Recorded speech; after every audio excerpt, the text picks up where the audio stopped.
고맙습니다. 사랑합니다. 행복합니다. 로마서 1장 13절에 사도 바울은 로마에 있는 성도들에게 편지를 쓰면서 내가 당신들에게 여러 번 가고 싶었다. 가고 싶었다는 이야기는 여러 번 계획을 세웠다 그 말입니다. 한 번 세우고 끝난 것이 아니라 또 세우고 또 세우고 또 세우고, 그래서 로마를 그렇게 가고 싶은데 13절 마지막 그 부분에 보시면은 아직까지 길이 어떻게 됐어요? 막혔어요. 그런데 로마를 방문하고자 하는 그 열정과 사도 바울의 그 소원과 사도 바울의 그 열정은요, 그 꿈은 바울의 소원이라기보다는 하나님의 뜻이었습니다. 그래서 사도행전 23장 11절에 보시면은 거기에 그날 밤이라고 하는 단어가 나오거든요. 근데 사도행전 23장의 그날 밤은 무슨 밤이냐면 바울이 예루살렘에서 유대인들에게 체포를 당해요. 그래서 하루 종일 산헤드린 공회원이라고 하는 재판소에서 재판을 받아요. 그러면서 이제 감옥에 투옥이 된 바로 그날 밤이에요.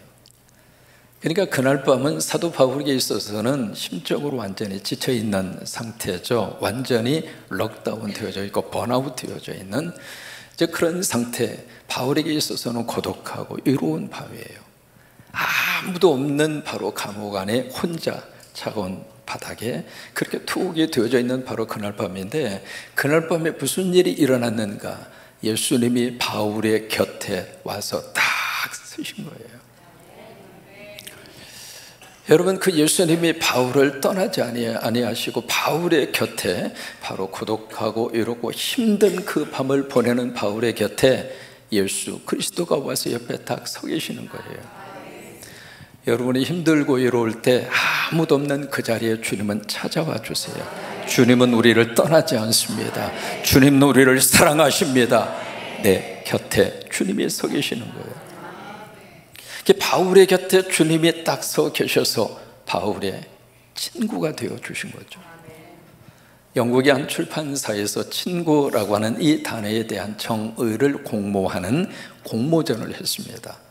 그래서 많은 사람들이 내가 생각하는 친구라고 하는 것은 이겁니다. 그래서 이제 응모를 했죠. 그래서 1등, 2등, 3등으로 3개의 응모작이 당첨이 됐습니다. 그 중에 3등으로 당첨이 된 것이 친구란 나의 기쁨을 곱해주고 나의 슬픔과 고통은 나누는 사람이다. 이게 친구라고 하는 거예요. 그 다음에 2등으로 뽑힌 것이 바로 뭐냐면 나의 침묵을 이해해 주는 사람이다. 근데 1등으로 당첨이 된 친구에 대한 정의가 있습니다. 굉장히 감동적입니다. 친구란 모든 사람이 내 곁을 떠나갈 때 나를 향하여 찾아와 주는 사람, 그 사람이 진짜 친구라고 하는 거예요. 생각해 보세요. 과연 내 곁에 그런 친구가 있는가? 어떤 이해관계 속에서 나에게 찾아와 주는 그런 친구 말고, 뭔가 나의 관계 속에서 생길 것이 있고 뭔가 얻어갈 것이 있어서 나에게 접근해 주는 그런 조건적인 의미를 갖고 다가서 주는 친구 말고, 모든 사람이 등을 돌리고 한 사람, 두 사람 다 떠나가는데 나를 향하여 다가와 주는 사람. 여러분, 과연 그 친구가 과연 내 곁에 있는가? 아니, 또 이렇게 한번 질문을 던져볼까요? 나는 누군가에게 그런 친구가 되어주고 있는가?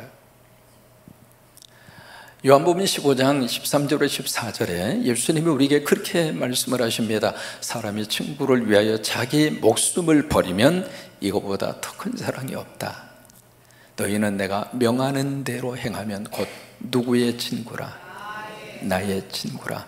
영어로 그렇게 되어져 있습니다. You are my friend.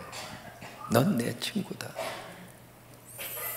그래서 예수님이 바울의 친구가 되어서 바로 그 밤, 가장 힘들고 외롭고 지쳐있는 그 밤에 바울의 옆에 오셔서 예수님이 친구가 되어주신 거예요. 또 하나, 두 번째, 그날 밤에 무슨 일이 있었는가? 예수님이 바울에게 사명을 줍니다. 예루살렘에서 나를 증언한 것처럼 장차 로마에서도 나를 증언하여야 하리라. 그러니까 로마 방문은 바울의 생각과 바울의 뜻이라기보다는 주님의 뜻이에요. 그리고 주님의 계획이에요. 근데 그 예수님의 뜻이고 하나님의 계획임에도 불구하고 그 길이 자꾸 지금 막히는 거예요. 근데 막혔다고 해서 모든 것이 끝났는가? 그렇지 않습니다. 이게 믿음 안에서 우리들의 삶의 자리를 해석해 갈 때 막혔을 때는 막힌데 나름대로 하나님의 뜻이 있어요. 뭐가 일이 안 될 때는요, 안 되는 것 그 속에 하나님의 계획이 있습니다. 그리고 일이 잘 풀리잖아요. 일이 은혜 가운데 잘 풀어지는 것도 그 속에서도 하나님의 뜻이 있고요. 그래서 막혀도 감사하고, 뚫려도 감사하고, 잘 돼도 감사하고, 안 돼도 감사하고. 왜? 로마서 8장 28절 때문에 그러는 거예요. 우리가 알거니와 하나님을 사랑하는 자, 우리는 하나님을 사랑합니다. 그렇게 사랑하시면 아멘. 그래, 우리는 하나님을 사랑해요. 사랑하기 때문에 와서 예배합니다. 예배하면서 우리 찬양합니다. 예배하면서 우리 아버지 높여드립니다. 왜요? 우리가 하나님을 사랑하니까. 그래서 곧 그의 뜻대로 부르심을 입은 자, 우리는 하나님의 뜻 안에서, 이 뜻이라고 하는 것을 영어 번역에서는 purpose, 목적이라고 그랬어요. 하나님의 목적 안에서 하나님이 나를 불러주신 거예요. 그 사람들에게는 무슨 역사가 있는가? 모든 것이 합력하여 선을 이루느니라. 그러니까 막혔을 때는 막히는 나름대로 하나님이 그것까지라도 역사하시고, 열렸을 때는 열리는 그것까지라도 하나님이 역사하시고, 그 다 하나님이 역사하셔서 어떻게 만들어 주시는가? 이 선이라고 하는 말을 영어 번역에서는 good result라, 좋은 결과라고 그렇게 번역했습니다. 하나님이 좋은 결과로 만들어 주세요. 왜? 우리가 믿는 하나님은 좋은 분이에요. 그래서 이게 막혔을 때는 막혔을 때 나름대로 하나님의 뜻이 있더라 이 말이죠. 바울이 로마 방문이 그렇게 막힘으로 인하여 우리 손에 하나님이 주신 선물이 있습니다. 그것이 로마서입니다. 방문의 길이 자꾸 차단이 되니까 고린도라고 하는 지역에서 편지를 쓴 거예요. 그래서 우리가 로마서를 지금 우리가 이렇게 은혜 가운데 있게 되는 거거든요. 그레이프 주스 가운데, 포도 주스 가운데 웰치 그레이프 주스라고 하는 유명한 포도 주스가 있습니다. 이 웰치라고 하는 그 이름은요, 사람 이름이에요. 근데 사람 이름인데 어떻게 생겼느냐면, 잠깐 사진 띄워 보시면 이게 이제 웰치 그레이프 주스라고 하는 굉장히 유명한 그 포도 주스거든요. 그 웰치라고 하는 사람이 원래 무슨 뜻이 있었느냐면 선교사로 나가고 싶었어요. 그래서 이제 결혼을 해서 교단에서 있는 선교사 인터뷰를 부인하고 같이 인터뷰를 했는데, 선교사 인터뷰에서 떨어진 거예요. 처음에 속상했죠. 아니, 내가 교회 일을 하고 싶은데, 내가 선교를 하고 싶은데 어떻게 교단에서 나를 불합격시키는가. 근데 이 사람의 마음속에 뭔가 하나님의 뜻이 있다. 이 길을 막으시면 하나님이 또 다른 길을 열으신다. 우리도 그런 믿음이 있잖아요. 그 믿음으로 이분이 간절히 기도했어요. 기도하는데 어느 날 이 아버지가 자기가 섬기는 교회에서 무슨 사역을 했느냐면, 성찬을 위한 포도주를 담는 것을 옆에서 이렇게 본 거예요. 그러면서 이 웰치라고 하는 사람의 마음속에, 아, 이거구나. 그렇게 해서 그분이 만든 것이 웰치 그레이프 주스라고 하는 그 주스를 만들었는데, 세계적으로 가장 으뜸가는 포도주 주스가 됐어요. 이게 한쪽의 길이 막히면 그것으로 끝나는 게 아닙니다. 그 길이 막히면 또 다른 하나님의 역사가 있는 거예요. 그래서 바울이 그렇게 가고 싶은데 하나님이 지금까지 막으셨다. 그러면 바울은 왜 로마를 그렇게 가고 싶어 했는가? 그 이유를 오늘 14절에서 설명을 하고 있습니다. 14절에서 뭐라고 설명을 하고 있는가? 헬라인이라, 그 다음에 또 한 사람이 나오죠. 야만인이라, 그 다음에 지혜 있는 사람이나, 또 한 부류가 나옵니다. 어리석은 사람이나. 이 모든 사람들에 대해서, 그래서 다라고 하는 단어가 나오잖아요. 다. 내가 어떻게 했다고요? 내가 그들 모두에게 뭐 했어요? 빚진 자다. 누가 빚을 졌어요? 바울이 졌다 이 말이에요. 바울이 빚을 졌는데 어떤 사람들에게 빚을 졌는가? 여기 헬라인이라고 하는 것은 헬라 말을 할 줄 아는 사람, 헬라 글씨를 읽고 헬라 소통이 되고, 우리로 말하면 그리거가 되겠죠. 바로 그 그리거, 이 헬라 말을 할 줄 아는 사람을 헬라인이다, 그런 거예요. 그 당시에 정치적으로 로마가 전 세계를 잡고 있었습니다마는 문화사적으로 그리고 언어학적으로 헬라가 지배하고 있었어요. 그래서 헬라말을 공부해서 헬라말을 할 줄 아는 사람은 헬라인, 그러면서 그 사람들은 지혜 있는 사람. 그 다음에 헬라말을 모르는 사람이 있잖아요. 우리말 번역에서는 야만인, 이렇게 조금 어감 자체가 좀 그렇게 번역을 했습니다마는 영어 번역에서는 헬라 사람이 아닌, 그래서 넌 그릭, 그렇게 표현을 했습니다. 헬라 사람이 아닌 사람들은, 헬라말을 할 줄 모르는 사람은 야만인 또는 어리석은 자, 그렇게 표현한 거예요. 그러니까 전 세계를 그릭이라고 하는 언어를 가지고 양분시키는 거죠. 그러니까 바울이 헬라인이라 아니면 야만인이라, 그 이야기는 모든 전 세계의 족속을 그렇게 표현한 거예요. 그 모든 사람들에게 내가 뭐 했어요? 빚을 졌다고 하는 거예요. 그 바울이 모든 사람들에게 무슨 빚을 졌느냐고요. 만난 적도 없고 인간관계가 있는 것도 아니고, 그것도 어떻게 모든 사람들에게 사도 바울이 빚을 졌다고 여기서 고백을 하고 있을까? 이 바울이 다메섹, 지금의 시리아의 수도인 다마스커스죠. 그쪽으로 이제 가다가 이 밝은 대낮에 이 햇빛보다 더 밝은 빛으로 부활의 예수 그리스도가 바울에게 찾아와요. 그래서 바울이 거기에서 예수 그리스도를 만납니다. 여러분, 믿음의 사건의 출발은 내가부터 시작한 것이 아니라 주님부터 시작한 거예요. 주님이 찾아와 주셨어요.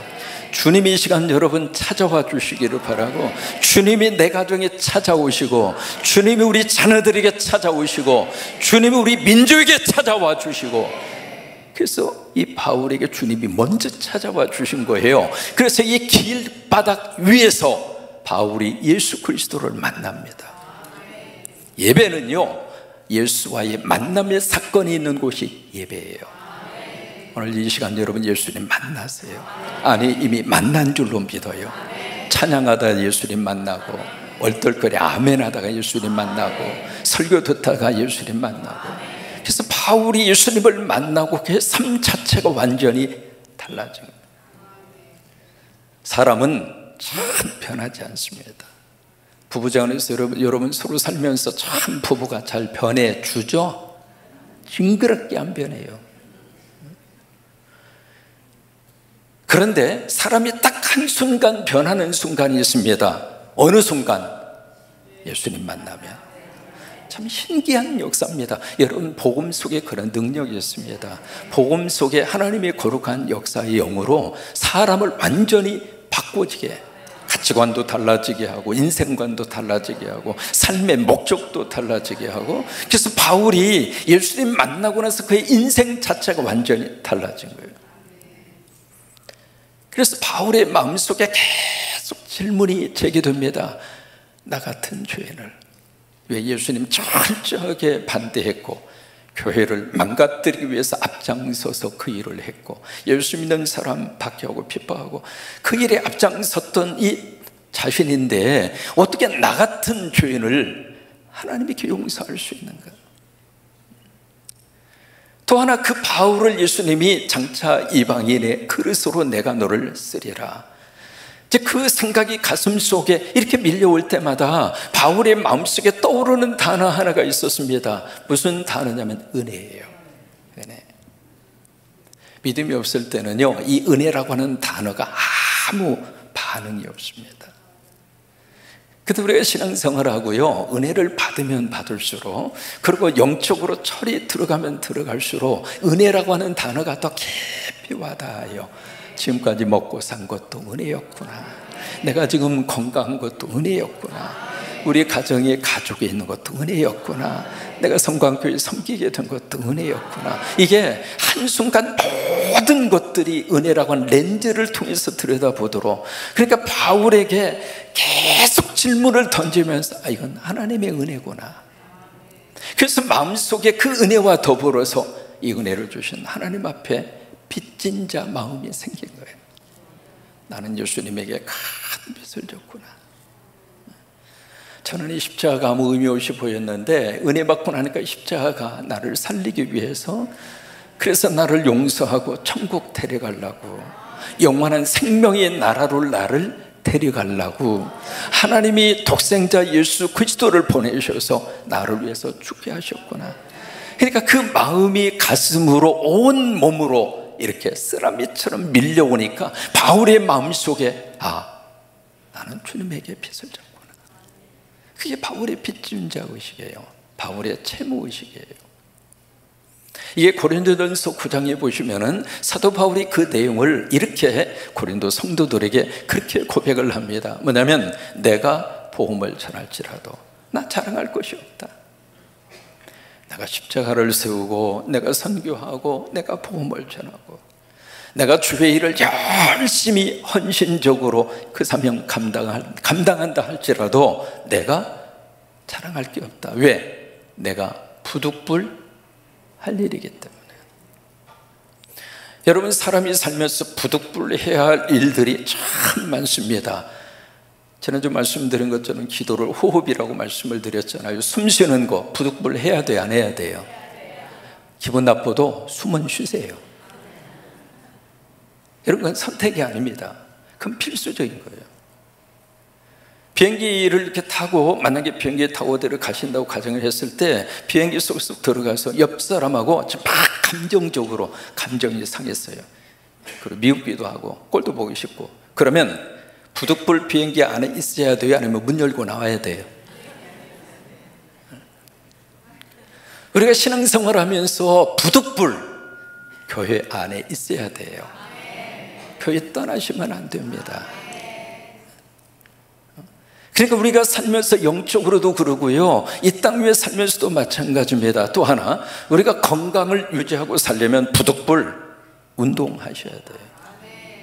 몸을 움직이셔야 돼요. 몸을 계속 움직이면서, 왜요? 이게 오래 살고 짧게 살고 그건 우리 소관이 아닙니다. 하나님이 오라오면 가야 돼요. 그건 우리가 결정할 사항이 아닙니다. 그러나 이 땅에 사는 동안 건강하게 살고의 여부는 내가 운동하는 것에 달렸어요. 그러니까 운동하셔야 돼요. 그러니까 설교 들으면서도 주암주암주암 손으로 이렇게 하세요. 주암주암. 이게 어렸을 때 했던 운동이 최고 좋은 운동이에요. 주암주암주암하고 곤지곤지곤지하고.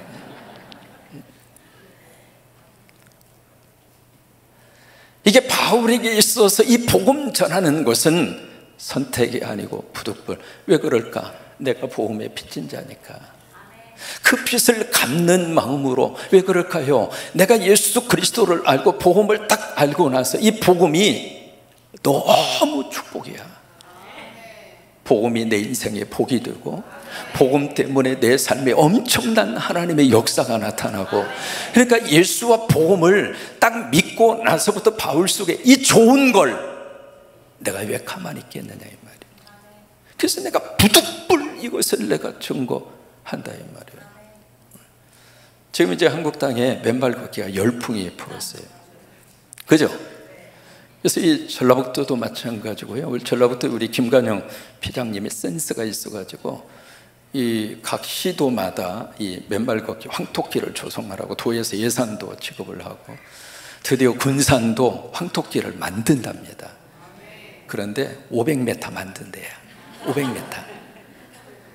그래서 아침에 시의원 만나가지고 무슨 500m냐, 500m만 왔다 갔다 사람들한테 치워서 얼마나 그걸 걸을 수 있겠냐, 500m면. 그래서 군산 체면이 있지 500m 황토길이 뭐냐, 좀 길게 좀 해보라고 그랬더니 알았다고 그랬으니까 한번 기대를 해볼게요. 이게 지금 바로 뭐냐면 조망권이라고 그래가지고 이 햇볕 이 건축을 할 때 그 굉장히 중요하게 허가사항에 들어가잖아요. 그런 것처럼 지금 접지권이라고 하는 것이 시조례로 가장 먼저 시조례가 통과된 것이 전라북도 전주입니다. 접지권, 우리가 맨 땅을 밟을 수 있도록 권한을 달라. 근데 이게 맨발 걷기 이렇게 하면은요, 세 가지 부작용이 나타나요. 여러분 하시려고 마음 먹으면 꼭 노트에 써놓으세요. 이 부작용이 있으니까.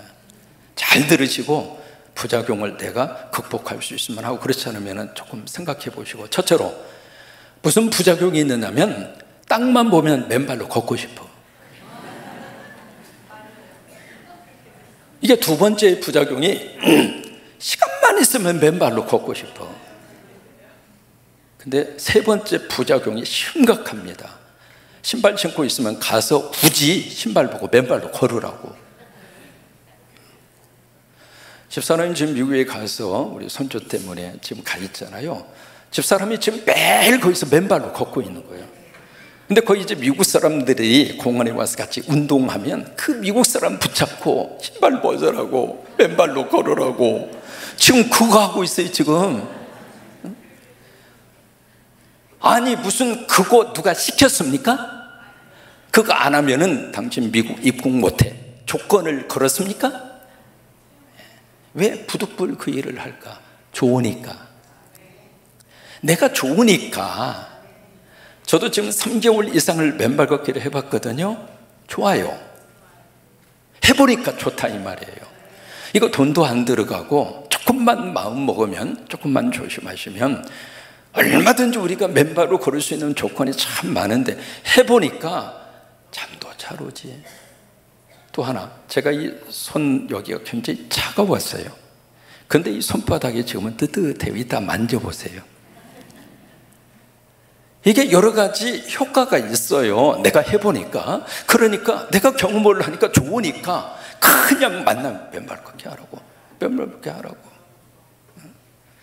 이게 바울에게 있어서 이 빚진 자의 마음을 가지니까 그저 내가 복음을 전하고 싶은 거예요.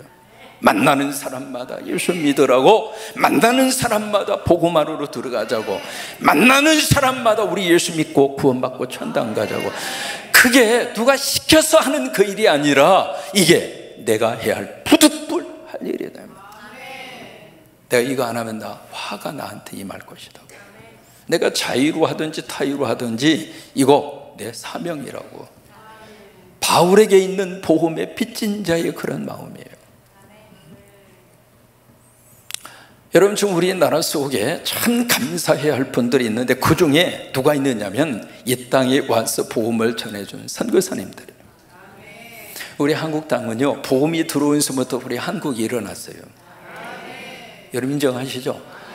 이거요, 역사학자들 누구를 붙잡고 물어보더라도 우리 한국의 조선 말기 이 땅의 개화의 문을 열어주고, 특별히 이 땅에 병원에 세워지고 학교가 세워지고, 특히 여성들에게 교육의 기회를 제공한 것은 교회였어요.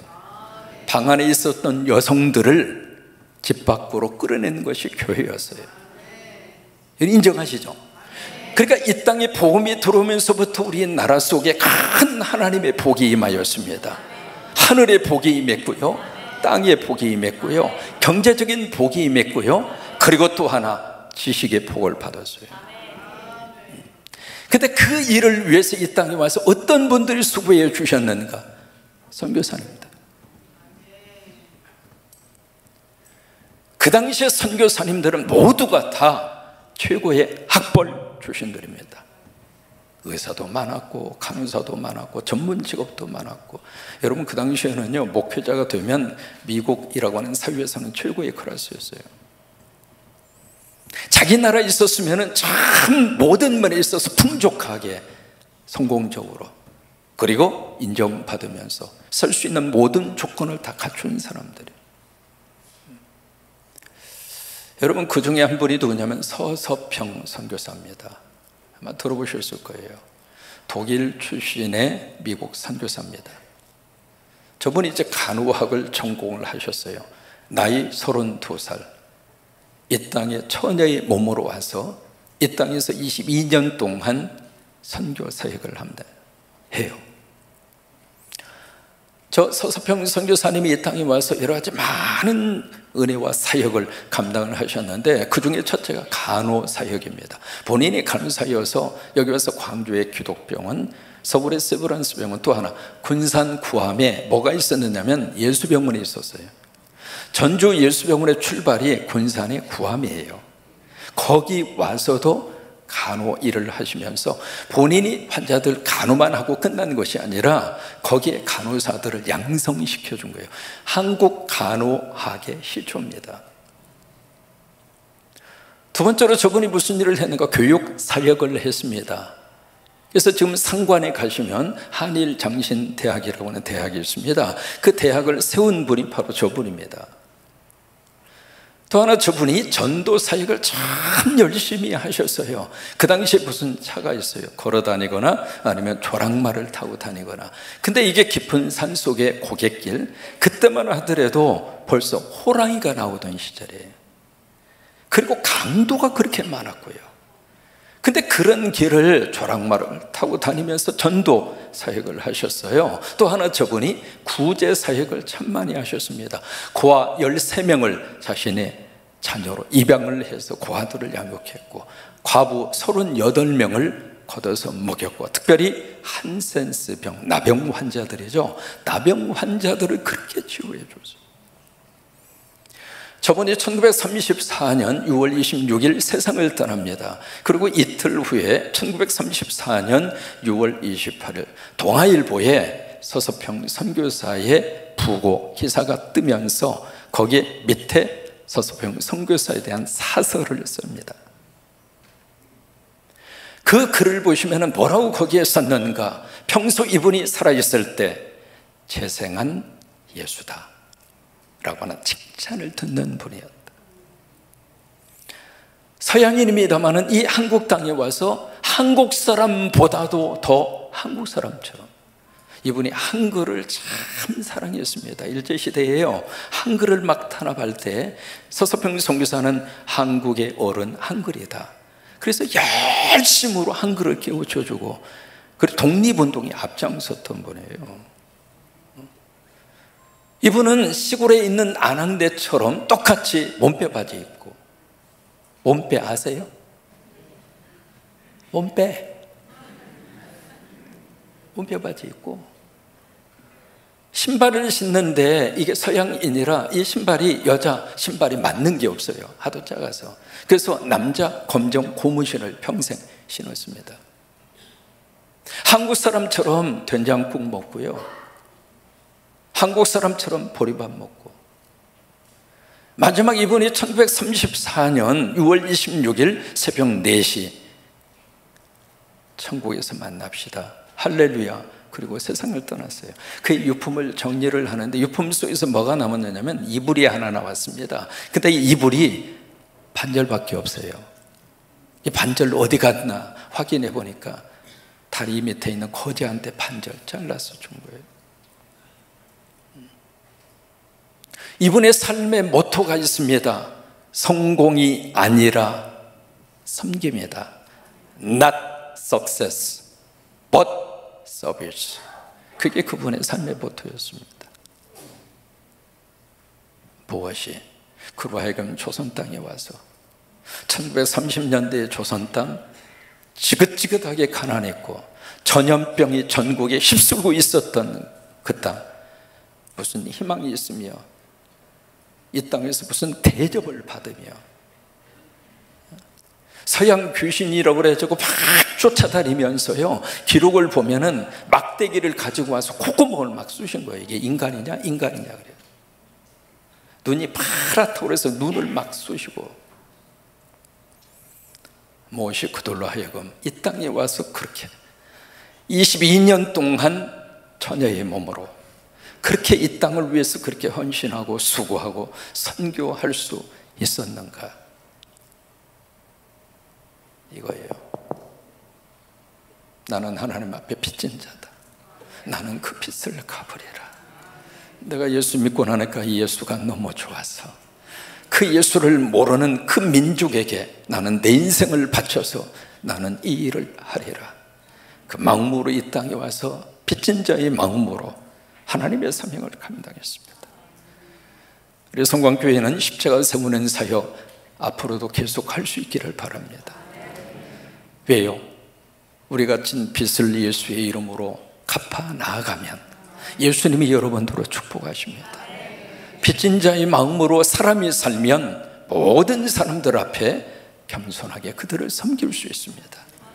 여러분, 이런 은혜가 우리 가운데 충만하게 임하시기를 바라고, 따라서 하십니다. 나도, 크게 하십니다. 나도 빚진 자입니다. 바울만 빚진 자가 아니고 서서평 선교사만 빚진 자가 아니고 나도 예수 믿고 예수님 앞에 빚진 자입니다. 그 빚을 갚는 심정으로 하나님의 교회를 섬기시고, 그 빚을 갚는 심정으로 사역을 감당하시고, 그 빚을 갚는 심정으로 십자가도 세우고 선교하고 전도하고 그렇게 되시기를 주의 이름으로 축원합니다.